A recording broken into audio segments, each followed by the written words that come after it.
So what is up guys? This is my day 45 ng pagpapasarap.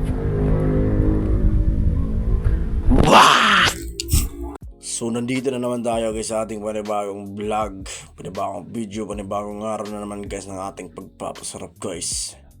So ngayon guys, nandito na naman tayo guys. Kakagising ko pa lang dyan guys. Ngayong nasa 4:45 pa lang yung AM guys.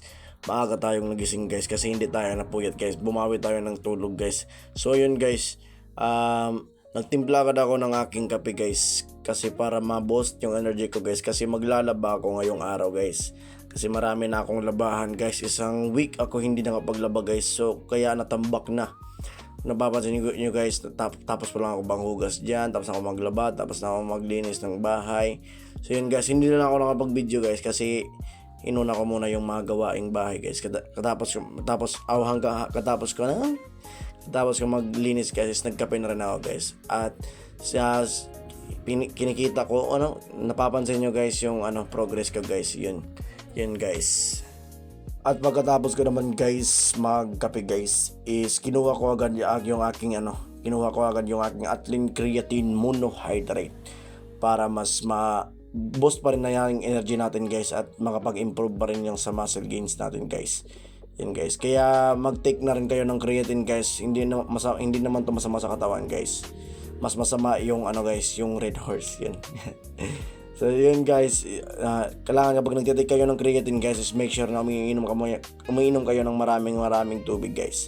So sa mga nagtatanong guys kung saan ko na nabili guys, so ilalagay ko sa comment section yung link. At fast forward guys is agad na rin ako guys nag-lunch. So yung lunch ko guys is meron akong manok guys na chicken breast at meron akong 200 grams of white rice guys. As always, minti lang guys na guys, busog na, mas madali na akong mabusog ngayon guys kapag meron akong 200 grams of white rice guys at meron akong protein guys na manok. Yun, pamanok-manok lang tayo guys. So yun guys, kumakain na ako dyan guys. So kayo guys, ano ba yung ulam nyo ngayong nung lunch nyo? So pa-comment nga sa baba guys kung anong ulam nyo guys para mas ma-rate natin guys. Yun. At kaya nga guys, kumakain tayo ng carbs dyan guys at protein guys kasi mag-home workout ako ngayon guys. Kasi wala akong budget sa sa pag-gym. So mag-home workout lang muna ako ngayon guys. So kaya make sure guys kapag bago kayo nag-workout guys is make sure na may fuel yung katawan nyo guys para mas malakas kayo kapag nagwo-workout na guys. Kasi sabi nga guys, kasabihan guys, kasi you don't need a gym to start. Hindi mo kailangan ng gym guys para makapag-start ng workout guys. Hindi mo kailangan ng mamahaling equipment guys para lang gumanda yung katawan mo. Because the real battle guys is ikaw mismo. Lagi kong sinasabi to guys na ikaw mismo yung kalaban mo. Ikaw, sa sarili mo lang ang kalaban mo, wala nang iba. Maraming nagsasabi nga guys na wala akong time, wala akong gym, wala akong gamit.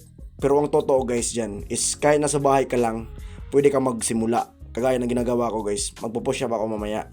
Push ups, kagaya ng mga workout na meron tayo guys sa pang home workout. Kagaya ng push ups, squats, planks.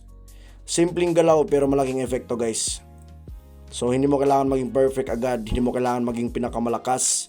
What matter is you showed up. Kahit tinatamad ka guys is nag-show up ka guys. Kahit tinatamad ka. At fast forward guys, katapos ko mag-lunch guys at nag-rest na rin ako ng 30 minutes guys after lunch.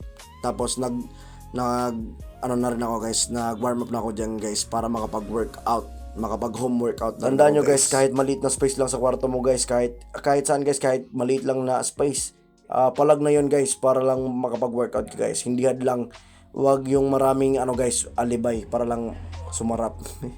Lagi ko tong sinasabi sa inyo guys na may mga araw talaga guys na tatamarin ka. May mga araw na parang walang mangyayari sa progress mo. Pero tandaan mo, results come from consistency, not excuses. Kahit nasa bahay ka lang guys, pwede kang mag-level up.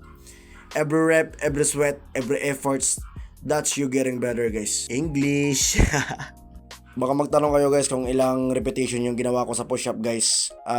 Yan guys, 20 reps and 5 sets. Guys, yan yung ginawa ko guys. At yan yung ginawa ko rin guys sa setup guys. Yan guys. Yung equipment ko lang guys, yung nakita ko kasi yung bola guys, yung pagkakita ko ng bola guys is naisip ko agad guys na pwede siyang gamitin as equipment guys. At one day guys, marirealize nyo na hindi mo kailangan ng perfect setup para magbago. You just need to start.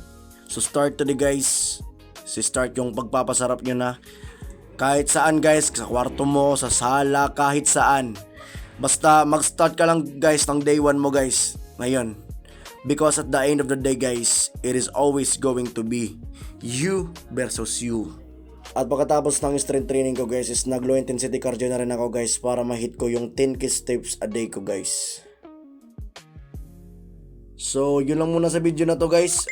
Make it follow na lang ako guys at palik na rin at share. Nasa day 45 na tayo guys ng pagpapasarap. So see you sa day 46 ng pagpapasarap. Bye-bye!